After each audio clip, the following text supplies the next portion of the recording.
తెలంగాణ శాసన మండలి సమావేశాల్లో తెలంగాణ జాతీయ గీతానికి ఆంధ్ర మ్యూజిక్ డైరెక్టర్ మ్యూజిక్ అందించడంపై శాసన మండలి సమావేశాల్లో స్పందించిన ఎమ్మెల్సీ కవిత.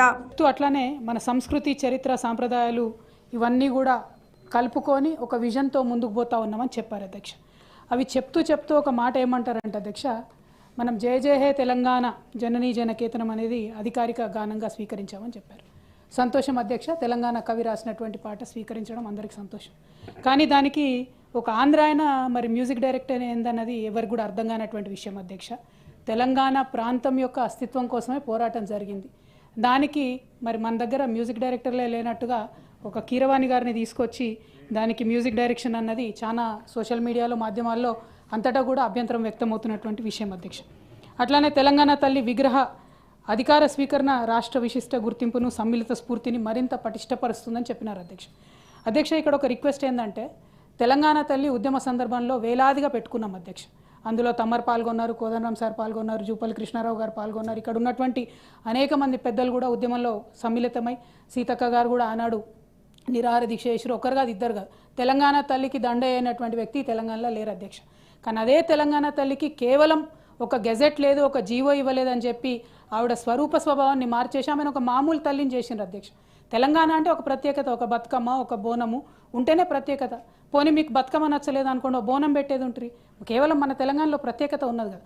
ఏది లేకుండా సంపూర్ణంగా తెలంగాణ తల్లి విగ్రహ రూపాన్ని మార్చి మళ్ళీ దాన్ని ఇక్కడ గవర్నర్ గారి చేత ఇది మన ఆత్మగౌరవానికి, సాధికారితకు చిహ్నంగా ఉంది అని అంటే దీన్ని మెజారిటీ తెలంగాణ ప్రజలు ఇలా యాక్సెప్ట్ చేసేటటువంటి పరిస్థితిలో లేదన్న విషయాన్ని తమరు గమనించాలి అధ్యక్ష.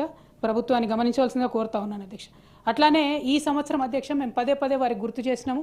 దాశరథి గారు అధ్యక్ష చాలా గొప్ప కవి. ఎందుకంటే సంస్కృతి సాంప్రదాయాల మీదనే గవర్నర్ గారు ఫోకస్ చేసినారు కాబట్టి ఈ సూచన చేస్తూ ఉన్నాం అధ్యక్ష. వారి శత జయంతి సంవత్సరం అధ్యక్ష.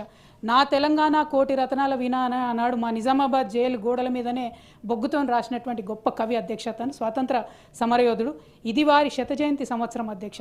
ఇంతవరకు ప్రభుత్వం నుండి కనీసం ఒక మంచి కార్యక్రమం కానీ చేస్తామని అప్పుడెప్పుడో 5-6 నెలల కింద ఒక స్టేట్మెంట్ వచ్చింది తప్పితే కనీసం ఒక కార్యక్రమం కూడా లేకపోవడం కొంచెం బాధాకరం అధ్యక్ష. చాలా గ్రాండ్గా, అద్భుతంగా వారి యొక్క శత జయంతి సంవత్సరాన్ని ప్రభుత్వం నిర్వహించాలని చెప్పి ఈ సందర్భంగా మేము డిమాండ్ చేస్తూ ఉన్నాం అధ్యక్ష. అట్లానే 11వ పాయింట్లో అధ్యక్ష గవర్నర్ గారు ఏమంటారంటే, 2,60,00,000 మెట్రిక్ టన్నుల ఉత్పత్తి రికార్డు స్థాయిలో దేశంలోనే అత్యధిక వరి ఉత్పత్తిదారుగా తెలంగాణ ఆవిర్భవించింది అని చెప్పినారు అధ్యక్ష. దీనిలో మరి కాళేశ్వరం పాత్ర లేదా అధ్యక్ష? కాళేశ్వరం ఉంది కాబట్టే 2,64,00,000 వచ్చింది. అంతకుముందు తెలంగాణ రాకముందు 64,00,000 మెట్రిక్ టన్నులు మాత్రమే మన తెలంగాణ యొక్క పంట ఉండే అధ్యక్ష. 10 సంవత్సరాల్లో ఏం జరిగింది బీఆర్ఎస్ పాలన అని చెప్పి ఇప్పుడు పెద్దలు కోదండరాం గారైనా, ఇందాక మాట్లాడిన ఏవిఎన్ రెడ్డి గారు అనే ప్రతి ఒక్కరు కూడా మాట్లాడుతూ ఉన్నారు అధ్యక్ష. 2,00,00,000 మెట్రిక్ టన్నులకు మరి ఇవాళ ధాన్యం ఉత్పత్తి పెరిగిందంటే అది కేవలం బీఆర్ఎస్ పాలనలో, కేసీఆర్ గారి పాలనలో కాళేశ్వరంతోనే పెరిగిందని చెప్పి నేను మాట్లాడుతూ ఉన్నాను అధ్యక్ష. Hi, this is Swathi. Like చేయండి, షేర్ చేయండి, కమెంట్ చేయండి అండ్ సబ్స్క్రైబ్ చేయండి GRTV. Hi, this is Monica. Please like, share and subscribe GRTV.